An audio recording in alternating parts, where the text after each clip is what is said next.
জাতিসংঘের পরমাণু সংস্থা IAEA থেকে বের হয়ে যাওয়ার সিদ্ধান্ত নিয়েছে ইরান। দেশটির পার্লামেন্টের পর সুপ্রিম কাউন্সিলও এর অনুমোদন দিয়েছে।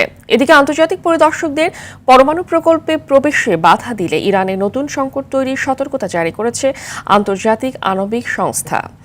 রাশিয়াও চাইছে সংস্থাটির সঙ্গে সহযোগিতা বজায় রাখুক ইরান। বিস্তারিত বিনিয়ামিনের রিপোর্টে।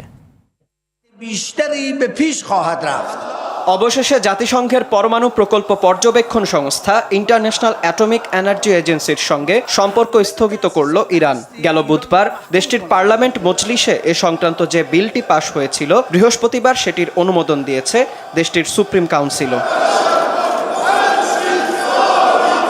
গেল 13 জুন ইরানের পারমাণবিক কর্মসূচিকে হুমকির দোহাই দিয়ে রাজধানী তেহরান সহ বিভিন্ন শহরে বিমান হামলা চালায় ইসরায়েল। এরপর হামলা চালায় মার্কিন যুক্তরাষ্ট্র।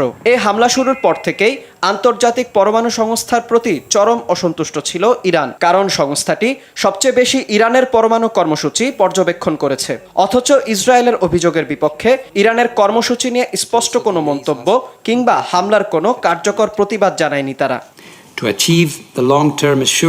এদিকে ইরান তাদের পারমাণবিক স্থাপনাগুলো পর্যবেক্ষণ না করতে দিলে অঞ্চলটিতে নতুন সংকট তৈরি হতে পারে বলে সতর্ক করেছেন আন্তর্জাতিক আণবিক শক্তি সংস্থার মহাপরিচালক রাফায়েল গ্রোসি। তিনি জানান, ইরানে আন্তর্জাতিক আণবিক সংস্থার উপস্থিতি কোনো অনুগ্রহ থেকে নয়, বরং এটি আন্তর্জাতিক বাধ্যবাধকতা।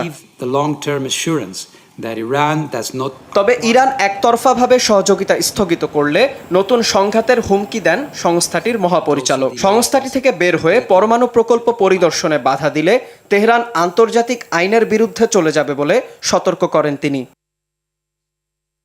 ইরান যেন আণবিক সংস্থার সঙ্গে আগের মতোই সহযোগিতা অব্যাহত রাখে, এমন প্রত্যাশা ব্যক্ত করেছেন রুশ পররাষ্ট্রমন্ত্রী সের্গেই ল্যাভরভ। পরমাণু অস্ত্র তৈরিতে তেহরানের অনাগ্রহ বিশ্বের সামনে তুলে ধরতে সংস্থাটির সঙ্গে সহযোগিতা বজায় রাখা উচিত বলেও মন্তব্য তার।